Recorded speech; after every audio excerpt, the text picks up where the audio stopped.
आज आपण मनोबोधामधला 183वा श्लोक अभ्यासणार आहोत.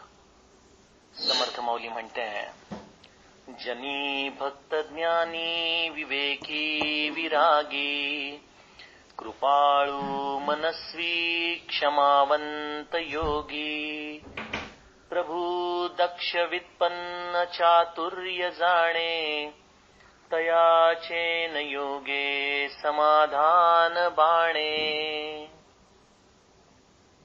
सद्गुरूचं वर्णन करणारा, सद्गुरूचं अंतरंग शब्दात मांडणारा हा समर्थ माऊलीचा श्लोक. श्रोतेहो, ज्या सत्संगतीमध्ये ज्या या परमवस्तूची प्राप्ती व्हावी यासाठी ज्या सद्गुरू तत्वाचा जीव आधार घेत असतो, ते सद्गुरू तत्व म्हणजे नेमकं काय याचा अभ्यास आपण काही श्लोकांमध्ये बघत आहोत. त्यातीलच पुढचा टप्पा समर्थ माऊली या श्लोकामध्ये आपल्याला सांगतेय. समर्थ माऊलीच्या श्लोकाचा सरळ अर्थ असा की सद्गुरू हा भक्ती, ज्ञान, विवेक आणि वैराग्य याने परिपूर्ण असतो. या 4 गुणांच्या बरोबरच त्याच्या जीवनामध्ये अपार करुणा, कृपेची मनस्वी जोड ही त्याच्या अंतरंगाची खुबी असते. सद्गुरू हा अतिशय दक्ष असतो, तो बहुश्रुत असा विद्वान असतो आणि त्याच्या अंगामध्ये वेगवेगळ्या प्रकारच्या चातुर्य कला देखील असतात.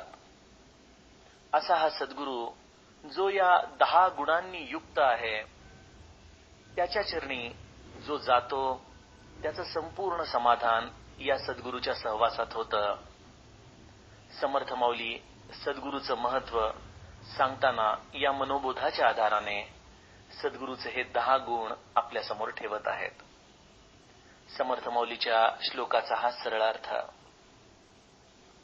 श्रोतेहो, आमच्या गोंदोल्यामध्ये जेव्हा रात्रीची शेजारती होते ना, तेव्हा सगळी निजानीज होताना शेवटी एक उपासनेचा श्लोक अगदी हळू आवाजात आम्ही सगळेजण म्हणतो आणि मग हलक्या पावलाने, कारण की गुरुमाऊली पहुडलेली असते, या भावनेने आम्ही सगळेजण मंदिरातून बाहेर येतो. तो श्लोकही थोडासा वेगळा आहे, पण या मनोबोधाच्या या श्लोकाला अतिशय अनुकूल आहे म्हणून आपल्यास सांगतो. आम्ही सर्व साधक मंडळी म्हणतो, सिंह जसे प्रतिपर्वती नाहीत, कस्तुरी मृग वनोवनी कैसे, हस्तीचे मस्तकी मुक्ता असे, परिते गजराज अधस्थळी कैसे, कल्पतरू आणि कामदुघा, बहुसालपुरी आणि पट्टणी कैसे, देवी दयानिधी सद्गुरू साहेब, संत महंत घरोघरी कैसे. सद्गुरुनाथांच्या या स्तुतिसुमनांमध्ये, त्यांच्या या उपासनेमध्ये हे शेवटचं उपासना पुष्प आम्ही सद्गुरूच्या चरणी वाहतो. याचा अर्थ असा की सिंह हे जसे प्रतिपर्वतांवरती, प्रत्येक पर्वतावरती सापडत नाहीत, कस्तुरी मृग म्हणजे ज्या मृगाच्या नाभीमध्ये कस्तुरी असते, असे कस्तुरी मृग हे प्रत्येक वनामध्ये सापडत नाहीत. स्वर्गामधल्या ज्या हत्तीच्या मस्तकी मुक्ता म्हणजे एक मणी असतो, असे गजराज या भूलोकावरती सापडत नाहीत. कल्पतरू आणि कामदुघा म्हणजे जी आपल्या मनाची कल्पना पूर्ण करणाऱ्या ज्या गोष्टी आहेत, या काही गल्लीमध्ये किंवा शहरामध्ये सापडत नाही, तसे दयानिधी सद्गुरू साहेब असे हे संत घरोघरी सापडत नाहीत. असा हा या उपासनेच्या श्लोकाचा अर्थ. श्रोतेहो, ज्यांनी हा कोणी श्लोक लिहिला असेल त्यांनी अगदी वास्तविकता आपल्या समोर लिहून ठेवलेली आहे. लाखामध्ये नव्हे तर अगदी करोडोमध्ये असा एखादा आत्मज्ञानी सत्पुरुष येतो की ज्याची तुलना या सर्व जगातल्या गोष्टींच्या समोर केली असता त्याचं महत्व हे विलक्षणपणे आपल्याला लक्षात येतं. हा काही सर्वसामान्यांसारखा घरोघरी गल्लोगल्ली सापडणाऱ्या गुरुमंडळींसारखा नाही. सद्गुरू तत्व हे अगाध आहे. ज्याला कळालं, ज्याला सापडलं ते धन्य. कालच आमच्या ब्रह्मानंद महाराजांची पुण्यतिथी झाली आणि ब्रह्मानंद महाराजांनी जेव्हा आपल्या सद्गुरू माऊलीच्या चरणांचा आधार घेतला, जेव्हा त्यांच्यावरती गुरुकृपेचा वर्षाव श्री महाराजांनी केला, तेव्हा श्री महाराज त्यांना कसे दिसले ते आपल्या अभंगामध्ये लिहून ठेवतात. महाराजा समान नाही त्रिभुवनी. माझ्या सद्गुरू माऊलीसारखा या जगामध्ये नाही, तर या त्रिभुवनामध्ये कोणी नाही. का? आनंदाचे खाणी गुरुराव. ब्रह्मानंद महाराजांना आपले सद्गुरू हे आनंदाचे खाणी या रूपात दिसले. जसं लौकिक जगामध्ये आपण एखादी खाण बघतो, वर्षानुवर्ष नव्हे, अनेक दशक, शेकडो वर्ष त्या खाणीचं उत्खनन चालत असतं, तरी देखील ही खाण सतत वेगवेगळ्या प्रकारच्या मानवी जीवनाला उपयुक्त असणाऱ्या गोष्टी त्या खाणीतून देतच राहतात. लौकिक जीवनातल्या या खाणी कदाचित कालांतराने, काही वर्षांनी, काही शतकांनी आटत असतील, त्यांचा साठा संपून जात असेल, त्या जीवांसाठी उपयोगी ठरत नसतील. पण ही सद्गुरू रूपी जी खाण आहे, जी ब्रह्मानंद महाराजांना दिसली, ज्यांनी या सद्गुरूच्या अंतरंगामध्ये उतरून बघितलं, ही आनंदाची खाण आहे. बघा, या आनंदाच्या खाणीला आपण जितकं म्हणून उपसण्याचा प्रयत्न करू, जितकं म्हणून आपल्या आयुष्यात उतरवण्याचा प्रयत्न करू, तितका या आनंदाच्या खाणीचा, अंतरंगाचा ठाव आपल्याला सापडत नाही. गुजरातीमध्ये एक अतिशय छान भजन आहे, गुरु तेरा पार ना पायो. या गुरुच्या अंतरंगाचा पार, त्याचं तळ हे गाठणं केवळ अशक्य आहे. अशी ही आनंदाची खाण म्हणजे सद्गुरूचं अंतरंग असतं. खाण म्हटली की तिथं वस्तू आल्या, मग सद्गुरूच्या या आनंदरूपी खाणीमध्ये काय असेल बरं? कधी आपण विचार केलाय का श्रोते हो, की सद्गुरू हा असा अलौकिक का आहे की ज्याचं वर्णन करताना देवी दयानिधी सद्गुरू साहेब संत महंत घरोघरी कैचे असं म्हटलं जातं. असा हा संत, असा हा सद्गुरू शतकात एखादा येतो, एखाद्या अत्यंत पुण्यश्लोक अशा आई वडिलांच्या कुशीमध्ये येतो. असा सद्गुरू परमेश्वराच्या इच्छेने येतो, अनंत जीवांच्या उद्धारासाठी येतो. आपल्या अंतरंगामध्ये ती आनंदाची खाण घेऊन येतो. या आनंदाच्या खाणीमध्ये अनेक लेयर्स असतात, अनेक स्तर असतात. जसे समुद्रामध्ये देखील अनेक स्तर असतात. समुद्राची खोली एक वेळ आपण मोजू शकू, पण तरी देखील लौकिक समुद्रामध्ये असे अनेक ठिकाणं आहेत की जिथं त्याचा तळ मानवाला सापडणं अशक्य आहे. त्यामध्ये वेगवेगळ्या स्तरांवरती मनुष्य जाऊ शकतो, पण तळ जसा त्याला सापडत नाही, तसं या मनोबोधाच्या श्लोकामध्ये समर्थ माऊली ही आनंदाची सद्गुरूरूपी खाण आपल्या समोर त्याचे वेगवेगळ्या स्तरांच्या आधाराने सांगतायत. हनुमान चालीसा हा जो तुलसीदासांचा घरोघरी नित्य म्हटला जाणारा हनुमंत स्तुतीचा जो स्तोत्रमय अभंग आहे, यामध्ये तुलसीदासांनी अगदी पहिल्या दोह्यामध्येच सांगितलेलं आहे, जय हनुमान ज्ञान गुण सागर. हनुमंत अर्थात हे सद्गुरू रूप कसं आहे, ज्ञान गुण सागर, अतिशय गुह्य असं ज्ञानाचं आणि गुणांचा सागर असा हा माझा हनुमंत आहे. आणि या हनुमंताचेच ही सर्व सद्गुरू मंडळी अवतार रूप, आणि त्यामुळे या हनुमंताचं सागर, या हनुमंताचीच ज्ञानाची अवस्था या प्रत्येक सद्गुरूच्या हृदयामध्ये सापडते. सद्गुरूच्या हृदयाचा ठाव घेताना समर्थ माऊली या मनोबोधात आपल्याला सांगते की या सद्गुरूच्या सागराचं महत्व काय. तर मी हे जे 10 गुण आपल्याला सद्गुरूचे सांगणार आहे, हे तर माझ्या हाती लागलेले, कारण की कित्येकदा सद्गुरूला देखील आपल्या अंतरंगाचा ठाव लागत नाही, कारण की तो देखील ब्रह्मस्वरूप असतो ना. तो कसं सांगू शकेल की इथं माझी सीमा आहे? तो तर स्वतः ब्रह्मस्वरूप आहे. त्यामुळे समर्थांसारखे संत देखील आपल्या अंतरंगाचं वर्णन करताना काही मोजकेच गोष्टी, जसा एखादा जवाहीर समोरच्या माणसाची इच्छा बघूनच आपल्याकडचे दागिने काढतो, जो अतिशय हौशी असतो, ज्याला त्याच्यातलं ज्ञान असतं, त्याच्या समोरच कदाचित काहीतरी 2-4 आणखीन बहुमूल्य दागिने जसे तो आणतो, त्याप्रमाणे समर्थ हाताला आलेले काही मोजके दागिने या सद्गुरूच्या अंतःकरणातले हे मोती आपल्या समोर ठेवतायत.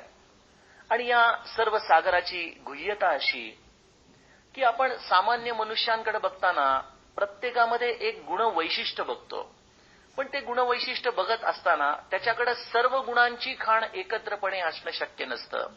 एखादा डॉक्टर असेल, तो त्याच्या पेशामध्ये निष्णात असतो, पण याचा अर्थ असा नाही की तो उत्तम इंजिनियर देखील आहे. एखादा उत्तम इंजिनियर आहे, तो अतिशय चांगलं तंत्रज्ञान विकसित करतो, याचा अर्थ त्याच्याकडे साहित्य कला आहे असं होऊ शकत नाही. त्यामुळे मनुष्याच्या चांगल्या गुणांना मर्यादा आहेत. पण सद्गुरूचं हे ज्ञान गुण सागर हे असं विचित्र रसायन आहे की ज्या समुद्रामध्ये सर्व गुण समर्थांना एकत्रितपणे दिसतात. काय दिसलंय? समर्थ माऊली म्हणतात की सद्गुरूचं अंतरंग म्हणजे भक्ती, ज्ञान, विवेक आणि वैराग्य यांची एकत्रित गुह्यता त्याच्या अंतःकरणामध्ये सापडते. श्रोतेहो, आपण या जनमानसामध्ये जे परमार्थाचा अभ्यास करणारे तत्ववेत्ते मंडळी आहेत, जे खऱ्या अर्थाने पंडित आहेत, ज्यांनी शास्त्रांचा अभ्यास केलेला आहे, आपण या सर्व मंडळींना जर बघितलं तर यांच्याशी बोलताना बऱ्याचदा आपल्याला रुक्षता जाणवते. कारण की ज्ञान हे जर भक्ती बरोबर नसेल, अर्थात ज्ञान आणि भक्ती हे दोन्ही वेगळे असू शकत नाही. जर भक्तीशिवाय ज्ञान असेल तर ते ज्ञान नाहीच मुळी. एकनाथ महाराज म्हणतात ना, भक्ती प्रेमाविण ज्ञान नको देवा. म्हणजे भक्ती आणि प्रेम हे ज्ञानाचे खऱ्या अर्थाने उतरण्याचे मार्ग आहेत. पण आपण या जनमानसामध्ये बघतो की एखाद्या विषयावरती वादविवाद करणारे, आपलाच मुद्दा धरून ठेवणारे, एखाद्या गोष्टीला विरोध करणारे असे अनेक तत्ववेत्या मंडळींचं आपल्याला समाज जीवनामध्ये दर्शन होतं. एखाद्या गोष्टीचा कीस काढणं ज्याला म्हणतात, अशा पद्धतीने परमार्थातले श्लोक, त्यांचा अभ्यास ते करत असतात. पण जर त्यांच्या जीवनामध्ये भक्ती जर नसेल तर हे ज्ञान शुष्क वाटतं. या ज्ञानामध्ये आपल्या जीवनामध्ये समाधान उतरू शकत नाही. पण सद्गुरू हे एक असं रसायन आहे की जे प्रथम भक्ती आणि मग भक्तीच्या पोटी आलेलं ज्ञान अशा आधाराने जगतं. सद्गुरू कधी कुठल्या पुस्तकाचा आधार घेऊन ज्ञान सांगत नाहीत. सद्गुरू हे कधीही कुठल्या तरी संताच्या उपनिषदांचा अभ्यास करून ज्ञान सांगत नाहीत. सद्गुरू हे प्रथम भक्तीच्या या सागरामध्ये स्वतःला समर्पित करतात. आणि जसे कल्याण स्वामी आपल्या हातामध्ये कुऱ्हाड घेऊन समर्थांच्या दर्शनाला त्या बुडलेल्या विहिरीमध्ये असताना देखील फक्त गुरु आज्ञेच्या आधाराने वरती आले, त्याप्रमाणे सद्गुरू आपल्या साधना काळामध्ये भक्तीमध्ये स्वतःला समर्पित करतो आणि या ज्ञानाचे तरंग घेऊन जनमानसासाठी वरती येतो. त्याच्या जीवनामध्ये या ज्ञानाच्या आधाराने विवेक आणि वैराग्य या दोन गोष्टींचा अतिशय अद्भुत संगम बघायला मिळतो. श्रोतेहो, आपण कदाचित भक्ती करूत, पण आपली भक्ती पूर्ण नसेल तर येणारं ज्ञान देखील अर्धवट असतं. आणि जिथं ज्ञान अर्धवट असतं तिथे आपलं विवेक आणि वैराग्य, जे ज्ञानाचे दोन खरे सैनिक आहेत, ते देखील अतिशय हतबल असे असतात. त्यामुळे मनुष्य प्रलोभनांना बळी पडतो. तो भक्ती करतो, पण त्या भक्तीमध्ये समर्पण नसल्यामुळं ज्ञानाचा उदय होत नाही आणि ते ज्ञान परिपूर्ण न झाल्यामुळं विवेक आणि वैराग्य हे लटकं पडतं. पण इथं सद्गुरूच्या जीवनात या भक्तीच्या सागरात त्याने स्वतःला एकदा का समर्पित केलं की ज्ञानरूपी सूर्यवरती येतो आणि या ज्ञानरूपी सूर्याचा प्रकाश म्हणजे विवेक आणि वैराग्य. असं हे अद्भुत रसायन सद्गुरूच्या आयुष्यामध्ये, त्याच्या जीवनामध्ये आपल्याला दिसत असतं. श्रोतेहो, एखाद्या मनुष्याच्या अंतरंगामध्ये जेव्हा असा भेद होत असतो, जेव्हा तो भक्तीच्या समुद्रामध्ये स्वतःला समर्पित करून ज्ञान, विवेक, वैराग्याने उदयाला येतो, तेव्हा त्याच्या बाह्यांगामध्ये, त्याच्या बाह्य आचरणामध्ये देखील आमूलाग्र बदल पडत असतो. त्याची वृत्ती व्यापक होते, क्षमाशील होते. हे सर्व जीव अज्ञानी आहेत, पण हे माझे आहेत, माझ्या रामाचे आहेत, यांना सांभाळणं ही माझी जबाबदारी आहे, अशी अलौकिक मनोरचना या ज्ञानामुळं, या विवेक वैराग्यामुळे त्याच्या अंतरंगाची होते. आणि त्यामुळे त्याच्या बाह्य आचरणामध्ये सद्गुरू आपल्याला जर बघायचा असेल तर त्याच्या करुणेमध्ये दिसायला लागतो. सर्व आल्या गेल्या प्रत्येक अज्ञानी जीवावरती अपार प्रेम, अपार करुणा, अपार कृपा हा सद्गुरूचा स्थायी स्वभाव होतो. बघा, या श्लोकाची रचना करताना समर्थांनी भक्तीने सुरुवात केलेली आहे. हे सर्व गोष्टी घडतात या भक्तीतून घडतात. भक्तीतून ज्ञान, ज्ञानातून विवेक, विवेकातून वैराग्य, वैराग्यातून कृपा, कृपातून अत्यंत क्षमाशील असं अंतःकरण. आणि या सर्व गोष्टींचा ठाव घेता घेता घेता तो सद्गुरू योगी या पदावरती आरूढ होतो. हे योगी याचा अर्थ श्री महाराजांनीच ज्याचं अतिशय सुंदर व्याख्या केली की जो एकाशी योग साधतो तो योगी. म्हणजे ज्यांनी त्या मूळ पुरुषाला आपलं जीवन समर्पित करून टाकलं आणि आपल्या स्वतःचं अस्तित्व संपवून टाकलं, अशा त्या एकाशी जो समर्पित झाला तो योगी. योगी याचा अर्थ कदाचित एखादा पंडित, एखादा अतिशय बुद्धिमान जीव वेगवेगळ्या पद्धतीने करेल, पण श्री महाराजांचं हे अतिशय सुलभ वचन आपण लक्षात ठेवावं की त्या मूळ पुरुषाला, त्या रामाला ज्यांनी समर्पित केलं आणि जो एकरूप झाला तो योगी. अशा या सद्गुरूचे आणखीन वरच्या टप्प्यावरचे, या सागरावरच्या जशा लाटा असाव्यात तसे या गुह्यतेमधून, या भक्तीच्या गुह्यतेतून अनेक प्रकारच्या ज्या लाटा बाह्य समाज जीवनामध्ये दिसू लागतात, पण त्याच्या अंतरंगाचा ठाव कधी लागू शकत नाही. हे तिसऱ्या टप्प्यावरचे गुणधर्म समर्थ सांगताना म्हणतात की मग तो करुणामयी झालेला सद्गुरू प्रभू दक्ष असा होतो. प्रभू दक्ष होतो म्हणजे काय होतो? तो वडीलधाऱ्या माणसासारखा वागतो. आपल्या घरामध्ये आपण बघतो ना की लहान मुलं जरी खूपदा चुकली, वडील कदाचित त्यांना थोडंसं रागवतील, एखादा धपाटा देखील मारतील, पण पुन्हा शेवटी आपल्या पोटाशी धरतील की माझाच मुलगा आहे ना, असू द्या, जसा आहे तसा ठीक आहे असं म्हणून जसे ते पुन्हा त्याचे अपराध पोटात घालून घेतील, त्याप्रमाणे सद्गुरू या जनमानसाला या ज्ञानाची दिशा दाखवताना प्रत्येक वेळेला चुकणाऱ्या अज्ञानी जीवांवरती आपल्या करुणेचं, मायेचं पांघरुण घालून आपल्या वडील भावनेचं अस्तित्व या प्रत्येक जीवाच्या अंतःकरणामध्ये देतो. आणि त्यामुळे आम्ही आमच्या गोंदवल्याच्या उपासनेमध्ये म्हणतो की तूची माता, तूची पिता, सर्व काही तूच आहेस आमचा. असा हा प्रभू दक्ष झालेला सद्गुरू व्युत्पन्न देखील असतो. आपल्याला असं वाटेल की तो केवळ करुणा, कृपा या दृष्टीने डोळ्यातून अश्रूंचा अभिषेक करत समोरच्या जीवावरती त्याला फक्त मायेचंच पांघरुण घालणारा असेल, तर इतकं म्हणून सद्गुरूचं महत्व संपत नाही. तो व्युत्पन्न देखील आहे, कारण की तो स्वतः ज्ञान योगानी योगी झालेला आहे. त्याच्या अंतरंगामध्ये ते आत्मज्ञान उदय पावलेलं आहे. तो व्युत्पन्न झाल्यामुळं लोक वेगवेगळ्या प्रकारचे प्रश्न त्याच्याकडे घेऊन येतात. कोणी कुठल्या तरी ग्रंथाचा संदर्भ घेऊन येतं, कोणी कुठली तरी श्लोक घेऊन येतो, कोणीतरी कुठली तरी ओवी घेऊन येतं, कोणी आणखीन काय, कोणी आणखीन काय, अशी अनंत प्रकारची मंडळी त्याच्याकडे येत असतात. जर त्याच्याकडे व्युत्पन्नता नसेल तर यामध्ये सद्गुरूचं खरं कुठल्याही प्रकारचा आविर्भाव नाहीये की मी ज्ञानी आहे हे लोकांना सांगायचा. त्याच्या ज्ञानाला करुणेचा स्पर्श आहे. त्यामुळे श्रोतेहो होतं काय की सद्गुरूचं एकच म्हणणं असतं की माझ्या दारात आलेला कोणीही विनमुख जाता कामा नये, त्याला त्या रामाकडे लावणं हे माझं काम आहे ना. मग त्याच्या अंतरंगात असू देत ना वेगवेगळ्या शंका, कदाचित तो बुद्धीच्या आधाराने माझ्याकडे येऊ द्या, कदाचित तो एखादी माझी परीक्षा घेण्याच्या दृष्टीने येऊ द्या, पण त्यांच्या देखील पलीकडे ज्याचं ज्ञान आहे, असा ज्ञानियांचा ज्ञानी म्हणजे सद्गुरू, असा तो व्युत्पन्न बहुश्रुत अनंत लोकांवर ज्याच्या संवादाची छाप पडते असा तो असतो. आणि सगळ्यात शेवटी त्याच्या जीवनामध्ये चातुर्य देखील असतं. आजचा हा कलियुगाचा काळ आहे, पण जुन्या काळापासून अगदी त्रेतायुगापासून आपण बघतो की सद्गुरू हे चातुर्याने वागणारं असं तत्व आहे. चातुर्याने वागतं याच्या मागची मूळ भावना ते तुर्येमध्ये आहे. तुर्या म्हणजे जी ब्रह्माला आणि विश्वाला दोघांनाही सन्मुख आहे अशी ती तुर्य अवस्था.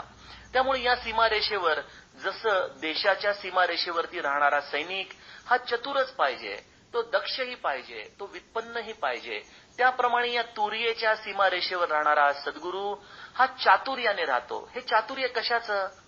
आपल्यासारख्या सामान्य व्यावहारिक चातुर्याची गोष्ट समर्थ सांगतायत का? अर्थातच नाही. समर्थ सांगतायत की सद्गुरूकडं अनेक लोक त्याची परीक्षा घेण्यासाठी येतात. ते आपल्या बुद्धीचं चातुर्य वापरून सद्गुरूला कित्येकदा तोंडावर पाडण्याचा प्रयत्न करतात. काय सांगावं, प्रत्येक सद्गुरूच्या जीवनामध्ये अनंत परीक्षांना ते सामोरे गेलेले आहेत. पण श्री महाराजांची आई जसं म्हणायची की माझा गणूचे 3 गुणधर्म आहेत.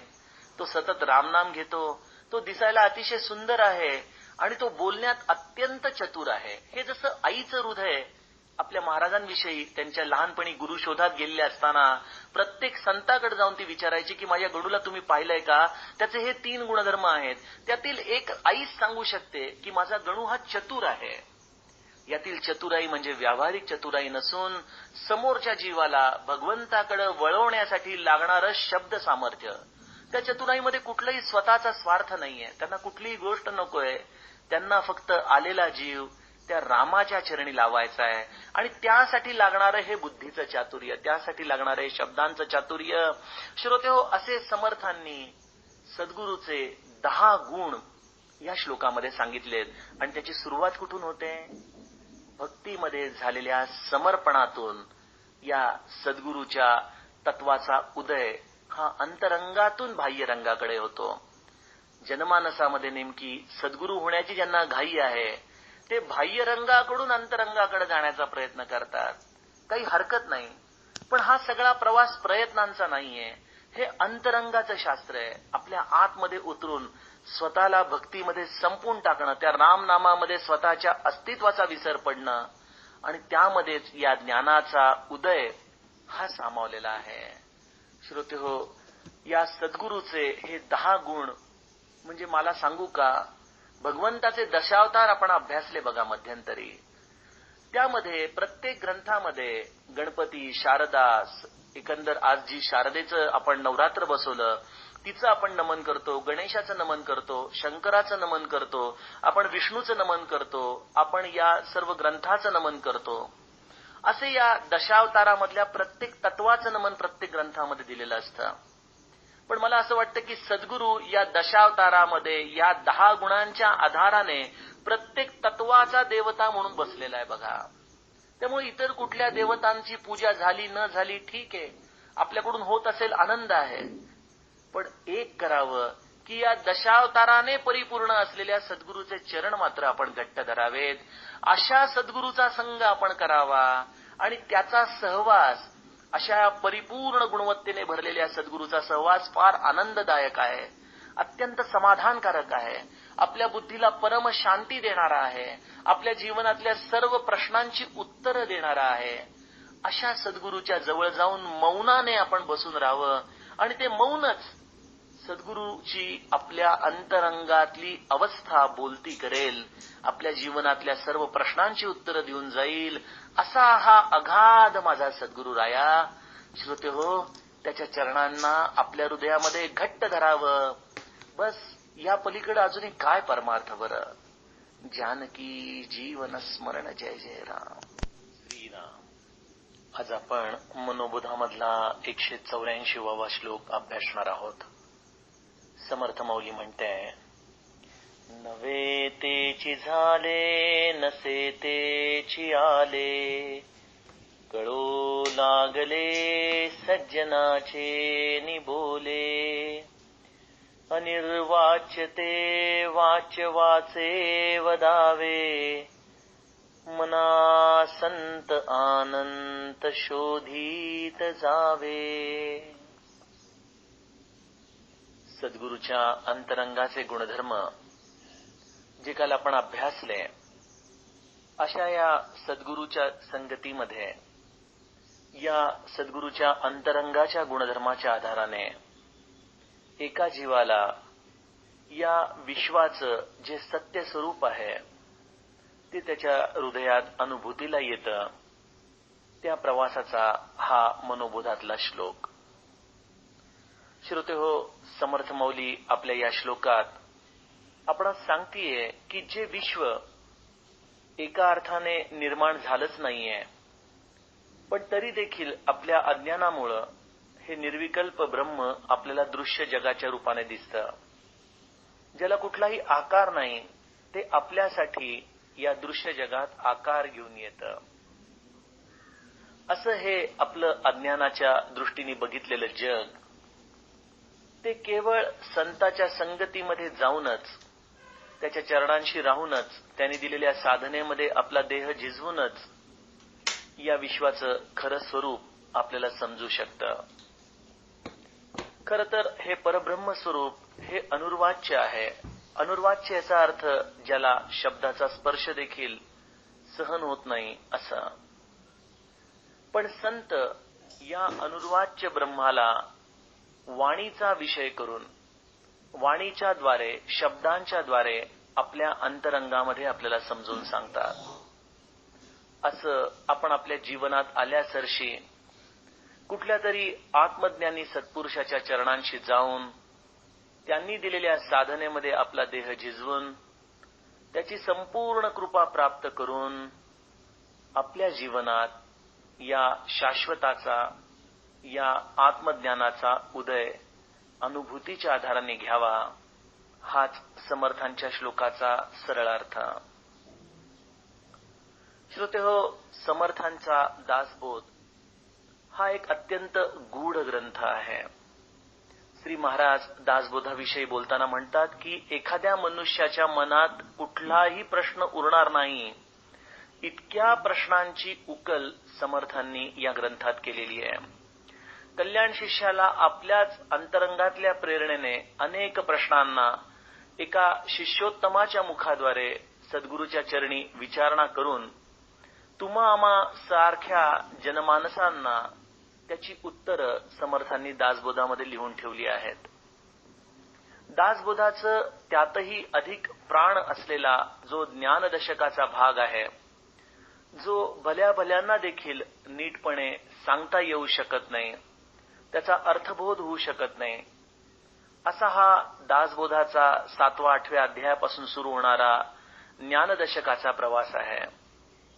या ज्ञानदशकाचा एक मूळ बिंदू किंवा ज्याला एका प्रश्नावरती या ज्ञानदशकाची निर्मिती होत आलेली आहे, तो प्रश्न असा आहे की ब्रह्मस्वरूप जर निर्विकार आहे, निर्विकल्प आहे, निराकार आहे, जर असं हे ब्रह्म आहे, तर या ब्रह्माने कुठल्या तरी दृश्य विश्वाची निर्मिती केली म्हणजे त्याच्यावरती कर्तेपण आलं. जिथं कर्तेपण आलं तिथं हालचाल आली म्हणजे ब्रह्माला निश्चलता गेली. तिथं कर्तेपण आलं, निश्चलता गेली, त्याचप्रमाणे या विश्वाला प्रारब्ध आहे, या विश्वाला कल्पांत आहे, म्हणजे ब्रह्म देखील या विश्वाच्या कल्पांताबरोबर नासून जाणार. अशा अर्थाचे अनेक प्रश्न समर्थांनी ज्ञानदशकाच्या सुरुवातीला विचारलेत. आणि मग या विश्वाच्या निर्मितीचे प्रश्न आपल्या अंतरंगामध्ये अत्यंत खोल जाऊन समर्थ एका टप्प्यावरती आपल्याला स्वतःच्या आत्मचिंतनामध्ये एका अर्थाने ढकलून देतात. हे आत्मचिंतन श्रोतेहो आपल्याला या विश्वाच्या निर्मितीची गूढ रहस्य आपल्या अंतरंगामध्ये शोधण्यासाठी प्रवृत्त करत असतात. यातील हाच मूळ प्रश्न सदोदित एका साधकाला सतावत राहतो की हे ब्रह्म जर निर्विकल्प, निर्गुण, निराकार आहे, तर त्याने या दृश्य, अनात्म, असार जगाची निर्मिती कशी केली? आणि याचंच उत्तर समर्थ ज्ञानदशकात एका ठिकाणी देताना म्हणतात की अरे जे झालेचे नाही त्याची वार्ता पुससी काही. म्हणजे हा जो तुझा मूळ प्रश्न आहे की हे दृश्य विश्व जग या ब्रह्मामध्ये निर्माण कसं झालं, तर याचं उत्तर एकच की अरे जे निर्माणच झालेलं नाही त्याची तू काय वार्ता विचारतोस मला. म्हणजे संतांच्या दृष्टीने या दृश्य विश्वाची निर्मिती झालेली नाही. आपल्याला असं वाटेल की कदाचित हा समर्थांचा भाव आहे. बहुतेक समर्थांची दृष्टी अशी काहीतरी असेल की ज्यांना या विश्वाची रचना ही झालेली नाही अशा दृष्टीने दिसतीये. पण समर्थ हे ज्या आत्मज्ञानी संतांच्या पंक्तीतले अत्यंत थोर महानुभवी सत्पुरुष आहेत. श्रोते होय, हे सर्व महानुभवी सत्पुरुष या एकाच मूळच्या झऱ्याशी जोडलेले असतात. हा मूळचा झरा जो सत्य, प्रेम आणि करुणेने भरलेला आहे, असा हा मूळ झरा प्रत्येकाच्या अंतरंगामध्ये तेच ज्ञानाची अनुभूती देतो. समर्थांना जे हे विश्व झालंच नाहीये त्याची तू मला काय वार्ता विचारतो, हा बोध या आत्मज्ञानाच्या रूपाने जो या विश्वाकडे बघताना झाला, तोच ज्ञानेश्वर माऊलीला आपल्या सार्थदीपिकामध्ये त्याचं वर्णन करताना माऊली म्हणते की हे विश्व म्हणजे भगवंताचा चिद्विलास आहे. म्हणजे हा भगवंतच सर्वत्र भरून उरलेला आहे. या दृश्य जगातल्या या दृश्य वस्तूंना आपण जे स्थान आपल्या आयुष्यात दिलेलं आहे, श्रोतेहो, हे दृश्य जग झालेलंच नाही, हा भगवंताच्याच मूळ रूपाचा विस्तार आहे, असं ज्ञानेश्वर माऊलीचं सांगणं आहे.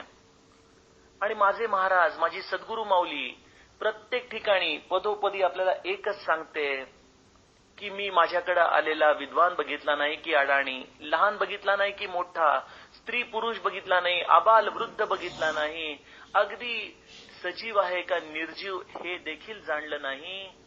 मी जिथं जिथं म्हणून माझी दृष्टी टाकली, जो जो कोणी म्हणून बघितला तो तो मला माझ्या रामाचं रूपच दिसलं. हे श्री महाराजांचं वाक्य. म्हणजे यांना ही सृष्टी केवळ आणि केवळ राम रूपाने दिसली. समर्थांना हे केवळ निश्चळ ब्रह्मस्वरूप दिसलं. ज्ञानेश्वर माऊलींना हा भगवंताचा चिद्विलास दिसला. आता माझ्यासारख्या सामान्य माणसाची काय गोष्ट आहे. मला जर या दृश्य जगाकडे बघायला लागलं तर मला माझा बँक बॅलन्स खरा वाटतो, मला माझं घर खरं वाटतं, मला माझी गाडी, माझं जे जे काही म्हणून आहे ते मला माझं सगळं खरं वाटतं. आणि आपली जी दृढ निष्ठा या संतांच्या चरणांवर बसत नाही याचं अतिशय सूक्ष्म कारण या दोन दृष्टींच्या फरकामधलं आहे. संतांनी या विश्वाकडे ब्रह्मस्वरूपानी, आत्माराम रूपानी, भगवंताच्या चिद्विलास रूपाने बघितलं तर मी याला या दृश्य रूपाने सत्य मानलं, माझं म्हणून सत्य मानलेलं आहे. आणि जगामध्ये असं कुठलंही सायन्स, अशी कुठलीही टेक्नॉलॉजी, असं कुठलंही मशीन आपल्या अंतरंगात या प्रश्नाची उकल समाधानकरित्या सोडवून देऊ शकत नाही. जे विश्व झालंच नाही ते माझ्या दृष्टीने मात्र 100% सत्य आहे. मग या प्रश्नाची जर उकल आपल्या जीवनात सुटली नाही तर आपले रेल्वे लाईनचे जसे दोन रूळ नेहमी समांतर असतात, ते कधीच एकमेकांना भेटू शकत नाही, तसा आपला परमार्थ होतो बघा. आपण त्या सद्गुरूला नेहमी समांतर राहतो, आपण कधी त्याच्याशी एकरूप होऊ शकत नाही. कारण की आपल्याला त्याच्या अंतरंगाची, ही ज्या अज्ञानाच्या जाणीवेतून स्वतःची झालेली संपूर्ण मुक्तता आहे, ती आपल्याला न कळल्यामुळं आपण नेहमी त्याला समांतर राहूत. आपण जाऊत, त्याचं समाधीचं दर्शन घेऊत, त्याच्या जवळचा प्रसाद घेऊत, सर्व काही करूत, पण त्याच्या अंतरंगामध्ये उतरून या विश्वाचं मूळ रहस्य काय आहे हे जाणून घेणार नाही. श्रोतेहो, सद्गुरूकडे का जायचं? आपण या प्रश्नाचं कधी उत्तर शोधलंय का? आपण ज्या विश्वाची निर्मितीच झाली नाही असं समर्थ सांगतायत, त्याच विश्वामध्ये मला पैसा मिळू दे, मला नोकरी धंदा मिळू दे, माझं प्रारब्ध बदलू दे, माझं तब्येत, एक ना धड, अशा असंख्य गोष्टी घेऊन सद्गुरूकडे जात असतो. म्हणजे माझ्या स्वप्नांना तू नीट कर असं एखाद्या माणसाला झोपेतून उठल्यानंतर सांगण्यासारखं झालं की नाही? अशी ही गंमत आहे. सद्गुरूचं आपल्या जीवनामध्ये जे अस्तित्व आहे, जे स्थान आहे, ते सत्याच्या शोधनासाठी आहे. आणि या सत्याच्या शोधनाकडे तुम्हा आम्हा अज्ञानी जीवांना सद्गुरू एका अर्थाने घेऊन जात असतो. त्यामुळं ज्या वस्तूकडे जाऊन जे विचारावं ते जर जसं आपण व्यवहारातला नियम पाळतो तसं सद्गुरूकडे आपण व्यवहारातला नियम पाळावा. आपण एखाद्या मोठ्या ऑफिसमध्ये गेलो आणि तिथल्या अत्यंत मोठ्या साहेबाला जर भेटायचं असेल तर आपण त्याच्या केबिनमध्ये जाऊन काही हवा पाण्याच्या गप्पा मारणार नाही. बाहेर बसलेल्या एखाद्या चपरास्याबरोबर ठीक आहे इकडच्या तिकडच्या गप्पा मारणं, पण त्या साहेबाच्याकडे जायचं असेल तर अगदी मूळ मुद्द्यालाच जसा थेट हात घालावा लागतो, तसं सद्गुरूकडे जाऊन या प्रपंचाच्या हवा पाण्याच्या गप्पा मारून काय मिळणार बरं? तिथं जाऊन तो मूळ मुद्दा विचारला पाहिजे की हे विश्व म्हणजे आहे तरी काय? आपण म्हणता हा भगवंताचा चिद्विलास आहे, आपण म्हणता हे रामरूप आहे, आपण म्हणता हे ब्रह्मस्वरूप आहे, आणि मला मात्र हे सगळं काही दृश्य जग सत्यपणे भासतंय. तेव्हा हे स्वामी, या प्रश्नाचं उत्तर आपण द्या. केवळ आपणच आहात की जो हा प्रश्न माझ्या अंतरंगातून सोडवू शकाल. श्रोते, आपल्याला खरंच वाटतं का की सद्गुरूच्या कडं या प्रश्नाचं उत्तर आहे? आपली अशी निसंशय भावना आहे का? आपण बऱ्याचदा तोंडाने म्हणतो की हो, सद्गुरू आम्हाला हे सगळं ज्ञान सांगू शकेल, पण आपल्याला हे माहित नाही की सद्गुरूच हे ज्ञान आम्हाला का सांगू शकेल. आणि याला अनेक कारणं आहेत श्रोते हो. सद्गुरूच आपल्याला या विलक्षण गुंतागुंतीच्या प्रश्नाचं उत्तर देऊ शकतो.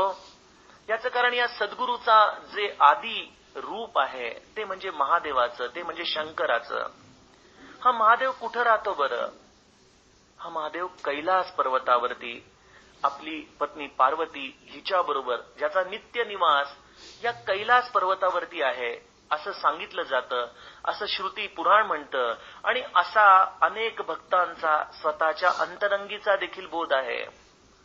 या कैलासाचीच निवड या सद्गुरू रूपी महादेवानी का केली असावी? आपण याचा कधी विचार केला आहे का? श्रोत्यो, कैलास हा पर्वत जर आपण बघितला तर अत्यंत विलक्षण उंच असं या कैलासाचं रूप आहे.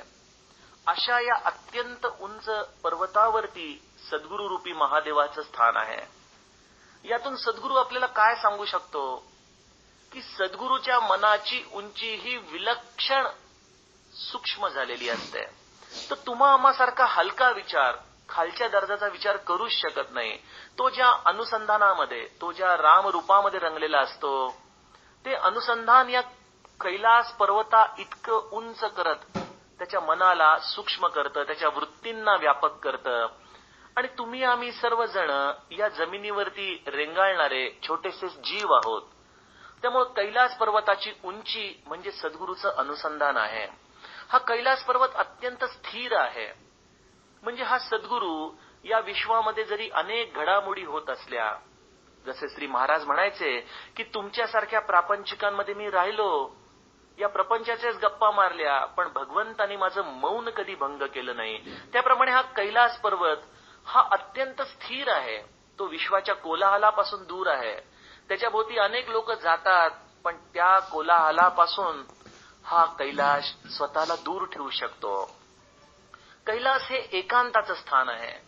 या एकांताला केवळ आणि केवळ त्याच्या आज्ञेनेच, ज्याला तो आत बोलवतो त्याला जाता येतं. आपल्याला त्या 5 पांडवांची ती कथा माहिती आहेच की कैलासच्या दिशेने जाताना शेवटी केवळ धर्मराज आणि ते कुत्र यांनाच प्रवेश मिळालेला आहे. बाकीची मंडळी देखील मागं पडली, कारण की कैलास हा केवळ त्या सद्गुरूच्या एकांताचं स्थान आहे. सद्गुरू त्या एकांतामध्ये असतो आणि त्यामुळं त्याला या विश्वाच्या निर्मितीचं रहस्य हे कळू शकतं. आणि सद्गुरू हा या कैलासासारखा शीतल असतो, थंड असतो. त्यामुळे या विश्वाच्या त्रितापांनी त्याचं मन कधी ढळत नाही. असं हे कैलासाचं, महादेवाचं अस्तित्व आहे. अशा ठिकाणी सद्गुरूचं अंतःकरण असतं. आणि त्यामुळे सद्गुरू हे एकमेव स्थान आहे जो या विश्वाची रचना, जो या विश्वाचं गूढ रहस्य आपल्याला समजावून सांगू शकतो. त्याच्या अंतरंगात या रहस्यांची उकल झालेली असते आणि त्याच्या अंतरंगामध्ये या रहस्यांची उकल होते. आणि मग समर्थांसारखा सद्गुरू आपल्याला त्याचं सूत्र या ज्ञानदशकामध्ये अत्यंत हळुवार पद्धतीने सांगतो. आणि त्याचं अतिशय मूलभूत सूत्र एकच की मूळ माया तेची मूळ पुरुष, तोची सर्वांचा ईश, अनंत नामी जगदीश, तयासीची बोली जे. हे या विश्वरचनेचं खरं मूळ मर्म आहे, जे केवळ एका सद्गुरूला कळतं. कारण की श्रोते, तुम्हा आम्हा सर्व बुद्धिजीवा लोकांसाठी ज्यांनी थोडीफार परमार्थाचा अभ्यास केलाय, ज्यांनी थोडेफार ग्रंथ वाचलेत, त्यांच्या दृष्टीने हे प्रकृती म्हणजे हे विश्व आणि हा जो मूळ पुरुष म्हणजे हा जो भगवंत आहे, हे शेवटपर्यंत वेगवेगळे राहतात. अगदी सूक्ष्मामध्ये गेलो तरी देखील प्रकृती आणि पुरुष हे आपल्या दृष्टीने वेगळे राहतात. केवळ महादेवासारखा सद्गुरूच आपल्याला त्या अर्धांग झालेल्या पार्वती आणि स्वतःच्या शरीरातून समजावून सांगू शकतो की मूळ माया तेची मूळ पुरुष. ही प्रकृती आणि हा भगवंत मुळी वेगळा नाहीच. हे विश्व आणि या दृश्याला जे आपण वेगळेपणाने बघतो हे मुळी वेगळं नाहीच. हा भगवंताचा चिदविलास आहे, हे भगवंताचं रूप आहे. त्यामुळं माझे महाराज म्हणतात की मी केवळ या विश्वामध्ये रामरूप बघितलं. हे महादेवाचं पार्वतीला आपल्या अंतरंगामध्ये दिलेलं स्थान आहे. त्यामुळे श्रोतेहो, ही माया आणि ही मूळ प्रकृती आणि हा मूळ पुरुष हे मुळात वेगळे आहे, हेच अज्ञान आहे. त्यामुळे सद्गुरूच्या चरणांजवळ गेलो की तो ज्या भगवंताचं नाम आपल्याला देतो ना, त्या भगवंताच्या नामामध्ये या मूळ प्रकृतीला आणि पुरुषाला एकत्रित बघण्याची दृष्टी तो या नामामध्ये आपल्याला देत असतो. काय देतं नाम आपल्याला? नाम हे मुळात 3 गोष्टींवरती उभं आहे. एक, नामाचं रूप हे सत्य रूप आहे. नाम जितकं तुम्ही तुमच्या अंतरंगात स्मराल तितकं तुम्हाला या दृश्य जगातलं मिथ्यत्व कळू लागेल. आणि जितकं या दृश्य जगातलं मिथ्यत्व कळू लागेल तितका तितका सृष्टीत भरलेला राम आपल्याला दिसू लागेल. तुकाराम महाराज किती सुंदर म्हणतात ना, वृक्षवल्ली आम्हा सोयरी. हे वृक्षवल्ली हे जर दृश्य जग आहे, हे जर मिथ्या आहे, हे जर अशाश्वत आहे, तर तुकाराम महाराजांसारख्या आत्मज्ञानी संताला हे सोयरे वाटतात, हे आपले अत्यंत जवळचे वाटतात. म्हणजे त्यांना त्या प्रकृतीमधला प्रगटलेला राम दिसू लागतो. प्रकृतीमधला प्रगटलेला राम जसा जसा संतांना दिसतो, तसे हे दृश्य जग मिथ्या अशाश्वत असूनही त्यात भरलेल्या रामामुळं हे विश्व करुणामय दृष्टीने ते बघू लागतात. या विश्वामध्ये प्रत्येक आलेला अज्ञानी जीव हा त्यांना रामरूप दिसू लागतो. त्यामुळे भगवंताचं नाम तुम्हाला करुणा देतं, या विश्वावरती प्रेम करण्याची कला देतं. या संताच्या दृष्टीतून वाहणाऱ्या अश्रूंच्या धारा म्हणजे या विश्वावरती प्रगटलेल्या रामापोटी वाहणारं त्यांचं कारुण्य आहे. श्रोतेहो, हे नाम आपल्या जीवनामध्ये या सत्य, प्रेम आणि करुणेचा पाझर आपल्या अंतरंगामध्ये फोडतो. आणि या अंतरंगामध्ये हा पाझर फुटल्यामुळं या विश्वात घडणारी प्रत्येक घटना ही त्या भगवंताच्या इच्छेची ठरते. या विश्वामध्ये घडणाऱ्या प्रत्येक गोष्टी या मिथ्या असूनही प्रभू रामचंद्रांच्या लीला ठरतात. या विश्वामध्ये घडणाऱ्या प्रत्येक अज्ञानी जीवाची कृती देखील एखाद्या आईला जसं आपल्या लहान निरागस बालकाच्या लीला वाटतात, तसं संतांना या विश्वात अज्ञानी जीवाकडे पाहताना एक भगवंताची अपार लीला दिसू लागते. असं हे भगवंताचं अपार स्वरूप एका नामाच्या साध्या सोप्या साधनेमध्ये शब्दबद्ध करून संत आपल्या मुखाशी आणून ठेवतो. आणि म्हणून समर्थ इथं म्हणतात की अनिर्वाच्य ते वाच्य वाचे वदावे. आपण जे भगवंताचं नाम घेतो ना श्रोते हो, ते नाम नाहीये, ती गुरु किल्ली आहे. या विश्वामध्ये या मूळ प्रकृती आणि मूळ पुरुषाच्या अज्ञानाची भिंत तोडणारी. हे नाम आपण काकुळतीने घ्यावं, तन्मयतेने घ्यावं, तळमळीने घ्यावं, त्याच्या शरणागत भावनेने घ्यावं आणि मग बघावं ही नामरूपी किल्ली, या विश्वाचं भांडार आपल्या समोर जे उघडतं, त्या नामानेच आपल्याला या विश्वाचं अनुर्वाच्य स्वरूप जे ब्रह्मस्वरूप आहे ते केवळ या संताच्या संगतीमध्ये, त्यांनी दिलेल्या साधनेमध्ये इतक्या अप्रतिम पद्धतीने आपल्या अंतरंगात अनुभूतीला येतं. श्रोते हो, त्यासाठी म्हणून जीवनात सद्गुरूकडे जायचंय. या विश्वाच्या समस्त प्रश्नांची उकल या आत्मज्ञानामध्ये आहे. या विश्वातल्या सर्व घडणाऱ्या घडामोडींमध्ये जी काळजी, चिंता आपल्या अंतरंगाला लागून राहते, या सर्व काळजीचं, या चिंतेचं, या आसक्तीचं, सगळ्यांचं एक प्रकारे सूर्य उगवल्यानंतर जसा अंधकार सहजपणे निघून जावा, तसं या विश्वाच्या रचनेचं रहस्य अंतरंगात अनुभूतीला येताच केवळ आणि केवळ सच्चिदानंदाचा प्रकाश अंतरंगात भरून जातो. हे सद्गुरूच्या आपल्या जीवनातल्या अस्तित्वाचं प्रयोजन. श्रोते हो, सद्गुरूचे चरण पुन्हा पुन्हा घट्ट धरा, या आत्मज्ञानाची भिक्षा त्याला मागा आणि या भगवंताच्या नामाला केवळ आणि केवळ या भगवंताच्या प्राप्तीसाठी म्हणून आपल्या जीवनात जपा. सद्गुरू कृपा केल्याशिवाय राहणार नाही. जानकी जीवन स्मरण. जय जय राम.